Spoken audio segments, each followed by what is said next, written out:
So far we've done a lot of defining in this unit. There's been terms like voltage and E field, and so we're still working through how to process what will happen to a charge and how to describe its motion and describe some energy transfer.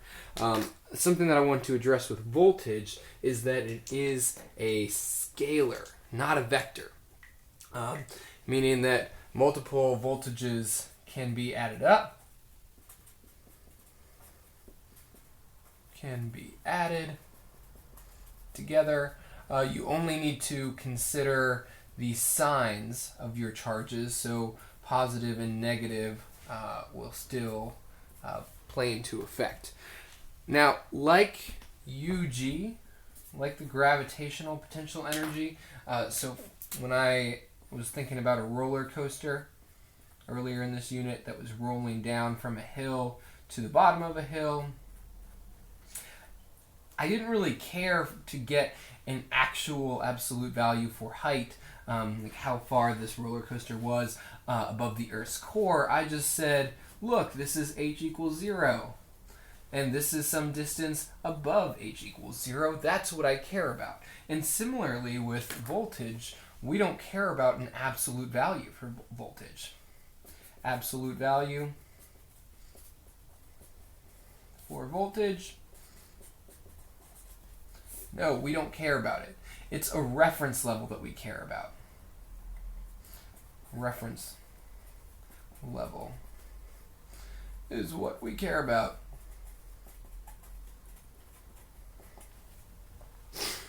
So if I were to give you some voltages here, say this would be a 0 volt, this is a 5 volt line, a 10 volt line, and a 15 volt line. And I'll give a separate video on what equipotential voltage means. But just for right now, you could consider that there's this charge and it moves from this point in space to that point in space. And it doesn't necessarily matter the overall voltage of this space and that space. What matters is the change in the voltage. There's a reference level that we define, and we said this is voltage 0.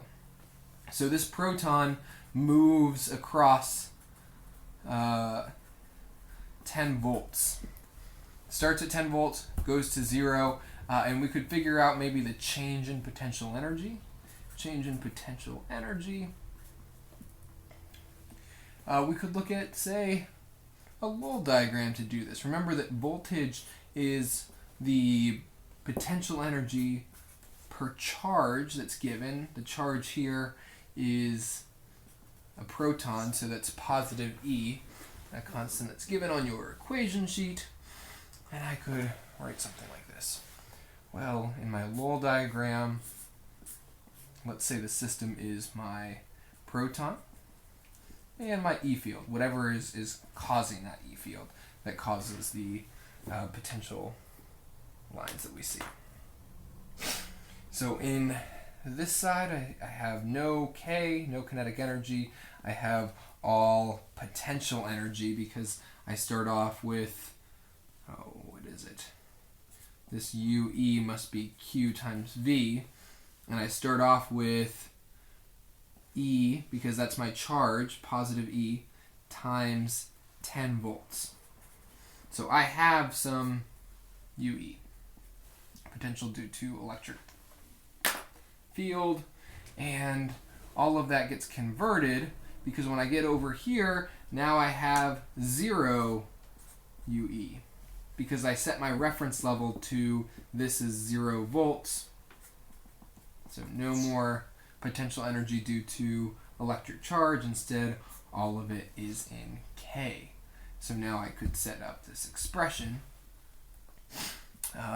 Another way of examining this algebraically is I could say these are both changing. So a change in voltage is equal to a change in potential energy all over charge.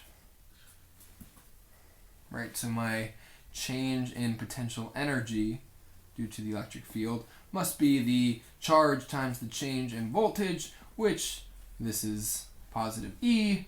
The change in voltage is 10 volts. Oh, but that is negative because you start at 10 and go to 0, so the change is negative 10 volts, and that's my potential energy change. So this makes sense because I have now lost 10 E volts of energy. 10 E volts while proton moves. So the proton moves, it loses potential energy, and it transfers into kinetic energy. Just like our roller coaster that starts up here and rolls down the hill, starts with some UE, transfers to K, and I can set my reference levels to be helpful to my problem solving. Okay, I'll see you soon.